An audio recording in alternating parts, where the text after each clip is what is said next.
একজন সাদা শীত লোক, মনের ভিতর কারখানাটার পাক।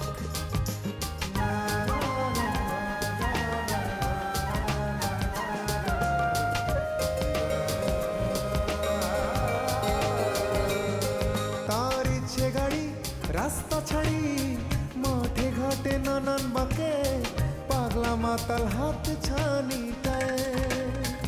সে একজন সাদা শীত লোক, মনের ভিতর কারখানাটার পাক। সত্য বলি সে একজন সাদা শীত লোক, তোমাদের কাছেই আছে, খুলে দেখো না চোখ। ম্যাডাম, আপনি কি আগের বাসাতেই আছেন? কেন বলুন তো? বাড়ি যাব শুনে আমি যে অসুস্থ ছিলাম সেটাই ভুলে গেছি। ঢাকা শহরের ছেলে পেলে খুব দুষ্ট তো, দেখা যাবে কদিন পরে বলবে আপনার ঘোড়া কই, হাতি কই। এই ভালো কথা মনে করছো তো? জি, মানে দেখুন আনা সাহেব, আপনার এরকম হুট করে দুদিন ডিলে করাটা আমার পছন্দ হয়নি। কি জানি, আমার কিছুই ভাল লাগে না।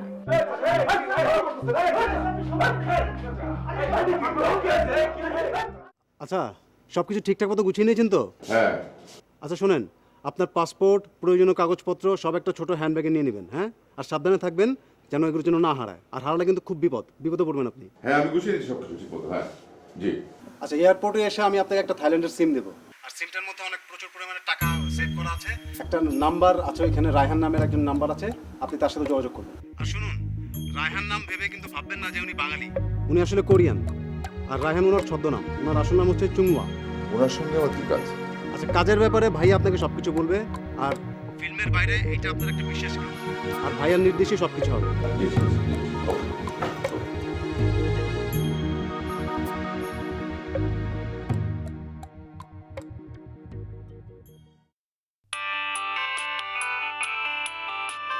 হ্যালো। নান্না ভাই, আমি বেশ একটা ঝামেলার মধ্যে আছি। মনে হচ্ছে আমার খালা আমাকে ট্র্যাপ করছে। ভাইয়াকে বারবার ফোন দিচ্ছে, ভাইয়াও ফোন ধরছে না। কি করি বলুন তো? আচ্ছা আচ্ছা, কিন্তু আমি তো এয়ারপোর্টে যাচ্ছি। হ্যাঁ, ভোর 4টায় আমার ফ্লাইট। আচ্ছা আচ্ছা, ঠিক আছে, দেখি। ওকে।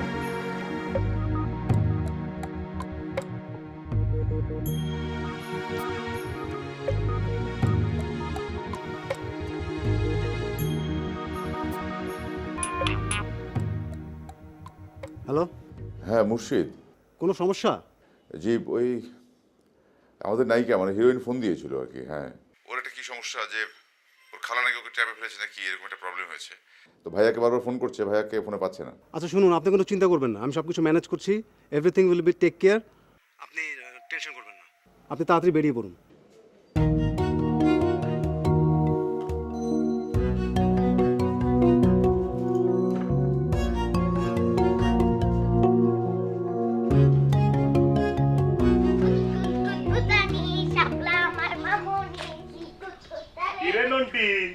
শাপলা না তোর মায়ের নাম, মামানি হইলো কেমতে? এই কথা তো আগে ভাবি নাই। হ্যাঁ, আমি তো তোর আগেই কইছিলাম, তুই তো আমার কথা শুনস নাই। ও কাল সুযোগ পেলে মিছা কথা কর না। কি রে? এই এই কিসে? হ্যাঁ, দেখো যা, সারাদিন খালি খেলা। দেখো কি হইছে রে ভাই? কামাল 3বার ফোন দিছে, তোমার করিমের দোকানে যাইতে কইছে। হ্যাঁ রে, কয়ে দিও। হ্যাঁ লগে আমার কোনো কথা নাই। যা কথা কনের আমি সব কথা কয়ে দিছি। এতবার করে ফোন দিতেছে, নিশ্চয় জরুরি কোনো কথা আছে। জরুরি না চাই, হ্যাঁ যে কি কথা কবে এটা আমার জানা আছে।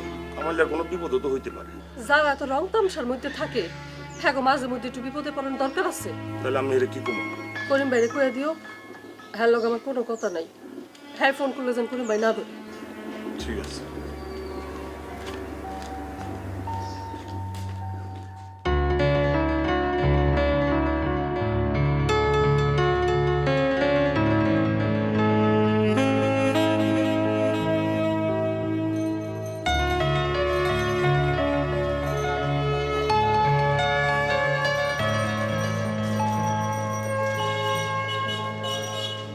এটা বাসা রোড। আব্বা, আমার মনে হয় আপনি আরেকবার ফোন দিয়া দেখেন, ঠিকানা মনে হয় ভুল লিখছেন। ফোনই তো ধরে না, কতবার ফোন করতেছি ফোনই তো ধরে না। না না, ঠিকানা ভুল হওয়ার কোনো কারণই নেই, কারণ ঠিকানা লেখার ব্যাপারে আমি খুব যত্নশীল। তাইলে এখন কি করবেন? চলেন বাড়িতে চলে যাই। তোমাদের ধৈর্য শক্তি এত কম দেখি আমি ক্রমান্বয়ে হতাশ হয়েছি। এই শুধু ধৈর্য ধারণের জন্য এই শুরু কাজই আজকে আমি এই পর্যন্ত আসছি। ফোন না ধরলে আপনি কি এখানে দাঁড়ায় থাকবেন? তোমার কি ধারণা যে সারাদিন এখানে আমি দাঁড়াইয়া থাকিব? না, কখনো না। আমার একটি পরিকল্পনা আছে। পরিকল্পনা ছাড়া শুরু কাজই একটা স্টেপ দেয় না। তাহলে আপনার পরিকল্পনাটা কি জানতে পারি? নিশ্চয়ই পারো। আমি এখানে কিছুক্ষণ অপেক্ষা করিব, তারপর আবার শেষবারের মতো ফোন করিব। যদি না ধরে তাহলে আমি অন্য ভাইয়ের বাড়ির দিকে রওনা হইব। হ্যালো, আমি সরু কাজী বলিতেছি।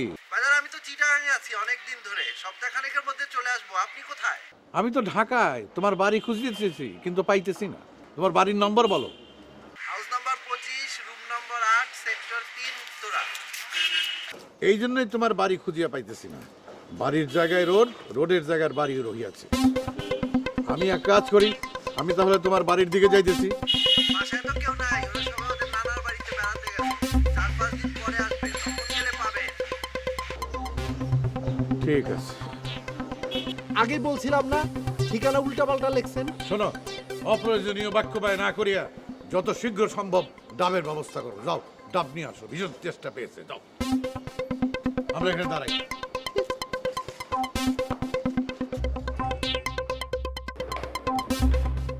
যাচ্ছিস কোনে? তোর সাথে আমার কিছু কথা আছে। শুটিং এ যাচ্ছি। কি কথা বলো? তুই তো আমার ফাইনাল কিছু জানালি না।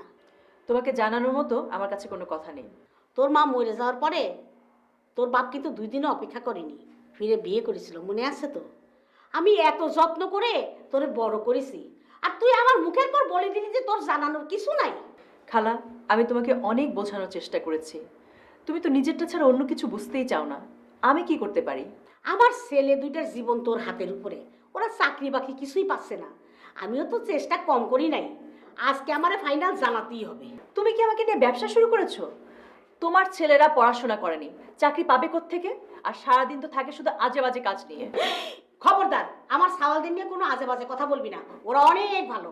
ভালো না ছাই, সারাক্ষণ তো শুধু একটার পর একটা ঝামেলা লাগিয়ে রাখে। নিজেরাও ভালো থাকে না, অন্যদেরও ভালো থাকতে দেয় না। এই যাস কোনে? বলেছি না শুটিং এ যাচ্ছি। তুই আজ কোথাও যাইতে পারবি না, তোর সব কাজ আজ বন্ধ। মানে? মানে আবার কি? মানে কিছু না, আমারে ফাইনাল কথা আজকে তোরে দিতেই হবে, এছাড়া আমাকে আর কোনো উপায় নেই। খালা, তুমি কিন্তু আমার সহ্যের সীমা ছাড়িয়ে যাচ্ছ। তুই বাইরে যাবি না, এটা আমার শেষ কথা। দেখি এরপর তুই কেমন করে বাইরে যাস। আমিও দেখতে চাই কি আমাকে আটকায়, তার চেহারাটা আমি একটু দেখতে চাই। আমি একটা সমিতির লগে কথা বলছি, বাছু সহ একটা গরু কিনবো। অবশ্য হেরাই বেশিরভাগ টাকা দিব, তাই আমারও কিছু টাকা দেওয়ার লাগবে। এই সমিতির ব্যাপারে তো আমি কিছু জানি না, তাই শুনছি এই সমিতি থেকে নাকি অনেকেই টাকা পয়সা নিয়ে গরু ছাগল পালতেছে। আমিও খোঁজ খবর নিছি, গরু কেনার পর থেকে প্রত্যেক মঙ্গলবারে কিছু কিছু করে টাকা শোধ দেওয়া লাগবে। এরপরে যখন পুরো টাকা শোধ হয়ে যাইব, তখন গরু আর বাছুর আমার হয়ে যাবে। তা তোমার কি গরু ছাগল পালনের কোনো অভিজ্ঞতা আছে? জি, বিয়ার আগে বাপের বাড়িতে পালছিলাম, আমি জানি কেমনে গরু পালতে হয়। শুনছি ঋণের টাকায় নাকি নানান রকম ঝামেলা হয়। যা করবা বুঝা শুনা করো, শেষে আবার বিপদে পড়তে না হয়। আমি তো বিপদের মধ্যেই আছি ডাক্তার সাহেব। পোলাপান দুইটারে নিয়ে আমার তো বাঁচতে হইব। নিকামালের উপর তো আমার কোনো ভরসা নাই। ঠিক আছে, তো তুমি যখন গরু কিনতে যাইবা আমার সাথে নিও। আপনারা নিতে চাই দিকে তো আপনাকে চাইছি ডাক্তার সাহেব। আমি তাহলে এখন যাই। হ্যাঁ, সালাম আলাইকুম। ওয়ালাইকুম সালাম। আমরা ঢাকা শহরে পুকুরের মতো আছি, আমাদের যাওয়ার কোনো জায়গা নেই। রিটনের নামে 3-3টে কেস রয়েছে, ওরে পুলিশ খুঁজতেছে। সবসময় ভয়ে ভয়ে থাকি, এই বুঝি পুলিশ ধরলো। তুমি ছাড়া তো আর আমাদের আপন বলতে কেউ নেই। তোরা তো দরজার সামনে এসে এমনভাবে দাঁড়ালি মনে হলো ডাকাত, আমাকে ধরতে এসেছিস। আমাদের ভাবসাবটা এরকম, ভেতরটা কিন্তু নরম। তুমি আমাদের ভুল বুঝো না। মানুষজন তো বাইরের ভাবসাব দেখে বুঝবে না ভেতর নরম না শক্ত। বুঝি, কিন্তু স্বভাব তো পাল্টাতে পারি না। তুমি আমাদের বড় বোন, তুমি বুঝাই দিও, আমরা শিখে যাব। তোরে বলছিলাম না আমার ছাগল দুইটা খারাপ না, কুসঙ্গে মিশে এরাম হয়ে গেছে, রাজনৈতিক প্রতিহিংসা। আপা, আমি কলাম সেলিম ভাই কিন্তু ভালো মানুষ। ওই আমার এক বন্ধুর বড় ভাই, ইতালিতে কিন্তু তার বিরাট অবস্থা। সেলিম ভাই ফিল্মে কাজ না করলে কি হবে, দেখতে হিরের মতো। তুমি সামনাসামনি দেখলি একেবারে ফিদা হয়ে যাবা। তোরা কোথায় কোথায় ঘুরিস সব খবর আমার কানে আসে। ঢাকা শহরে আমার অনেক লোক আছে। তোরা যে সার্কেলে ঘুরিস সেটা ভালো না। ওই সার্কেলের জন্যই তো আমার নামে 3টা কেস পড়েছে, অথচ এসবের কিছুই আমি জানি না। ওকে তো আমি অনেক বুঝাইছি যে এইসব আজে বাজে ছেলের সাথে মিশিস না। কি না শুনে কার কথা। আপা, তোমার 2টা নতুন সিনেমা আমরা বন্ধুরা মিলে গিয়ে হলে দেখেছি। বন্ধুদেরকে আমি বলেছি তুমি আমার বড় বোন। আপা, দেশে থেকে কিছুই করতে পারবা না। সেলিম ভাইয়ের বিষয়টা একটু মনোযোগ দিয়ে ভাবো। আচ্ছা ঠিক আছে, বললেই তো আর বিয়ে করা যায় না। আমি এখন বাইরে যাচ্ছি, আমার কিছু লোকজন আছে, তাদের সঙ্গে আমি কথা বলে দেখি। খালা, আমি তোকে বাড়ি থেকে এসে জানাবো।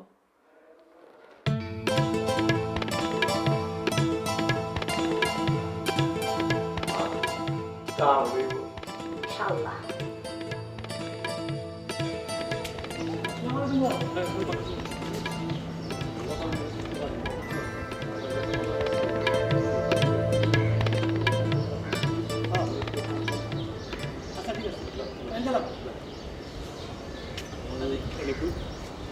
আঙ্কেলকে ফোন করে জানাই দিই।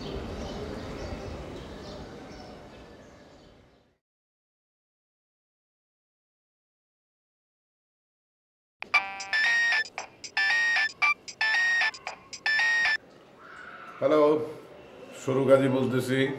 আঙ্কেল, ওই যে সবুজ আমরা বলছিল আপনার নাকি এটা ঘোরা লাগবো, কিন্তু ঘোরা তো পাওয়া যাইতেছে না।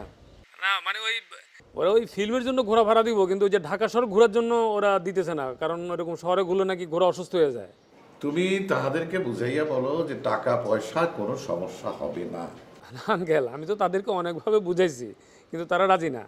তবে তারা বিকল্প একটা প্রস্তাবের কথা বলছে। কি ব্যবস্থা? তারা বলছে তারা একটা গাধা দিতে পারবে, সেটা হবে? আচ্ছা, আমি গাধায় করে ঢাকা শহর ঘুরবো, এটা তুমি কি করে ভাবলা?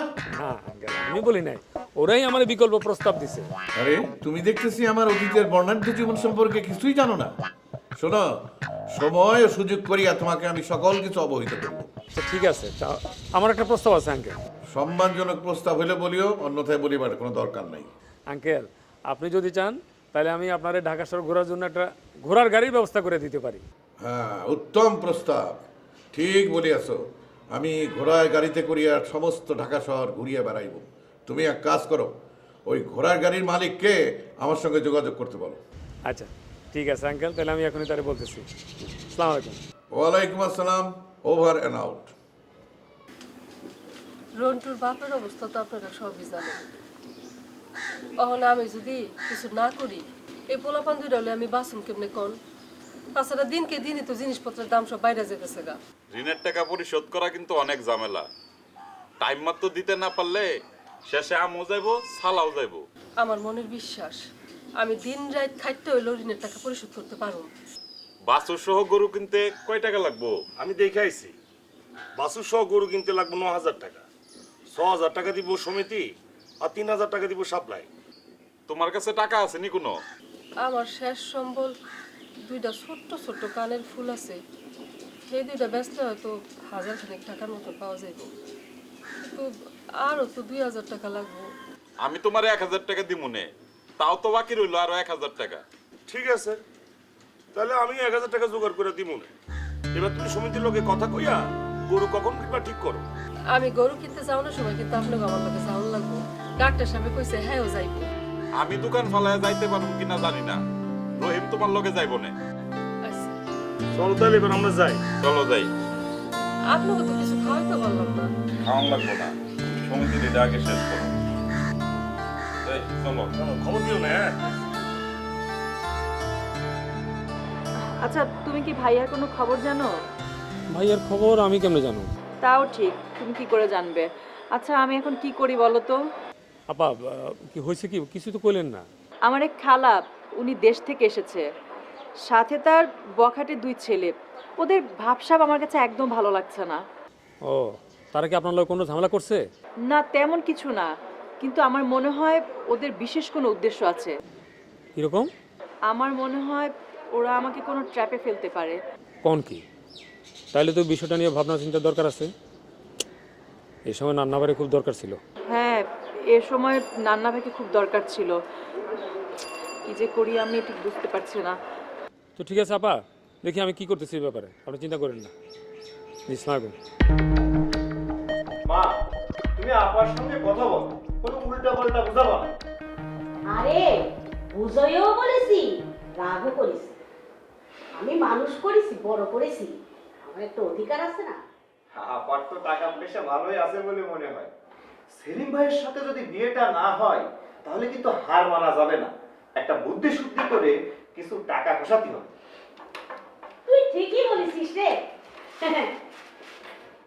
একবার যখন এই বাসায় ঢুকেছি সহজে বাঘ হচ্ছি না। কি রে, রিটার্ন কিছু করছিস না যে? আপাই আসলে আগে শুনবা কি কয়, তারপরে বুঝে শুনে তারে বলবা। এই, তোর পেটে আমি হয়েছি না আমার পেটে তুই হয়েছিস? হ্যাঁ, আমি কি কম বুঝি রে? হ্যাঁ, চেইতো না, আগে দুজনে মিলে বুঝে শুনে নাও, তারপর তার সাথে কথা কইবা, যাতে কোনো ঝামেলা পড়তে না হয়। তোর জন্য আমার অনেক কষ্ট হয় রে রিটন।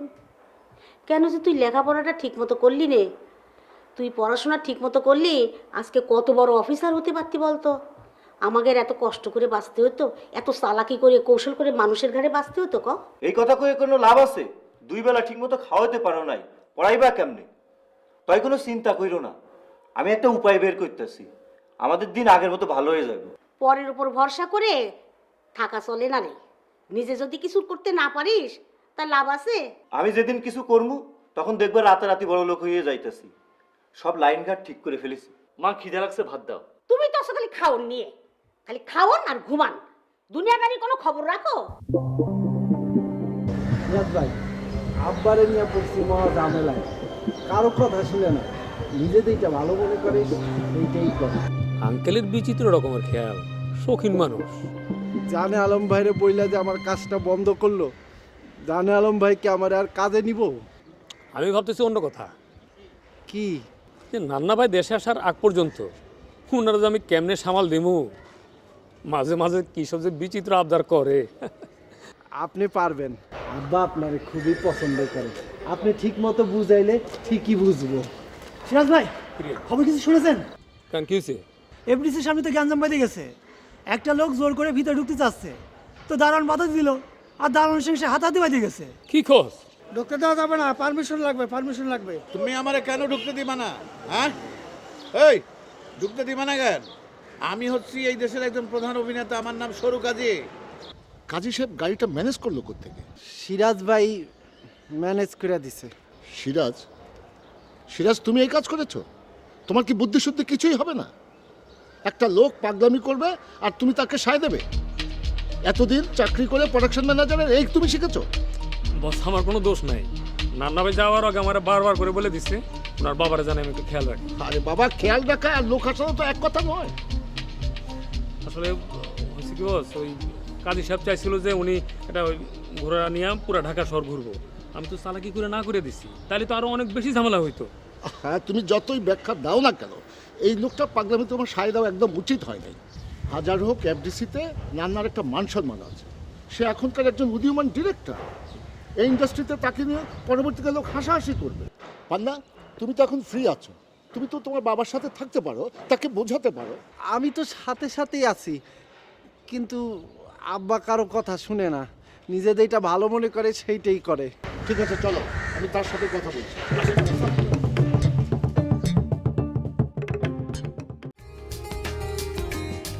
তার ইচ্ছে ঘুরে নাটাই ছাড়ি, ঘুরে ঘুরে নানান পথে পাগলা মাতাল আকাশবাণ। সে একজন সাদা শীত লোক, মনের ভিতর কারখানা তার পথ। সত্য বলি সে একজন সাদা শীত লোক, তোমাদের কাছেই আছে, খুলে দেখো না চোখ।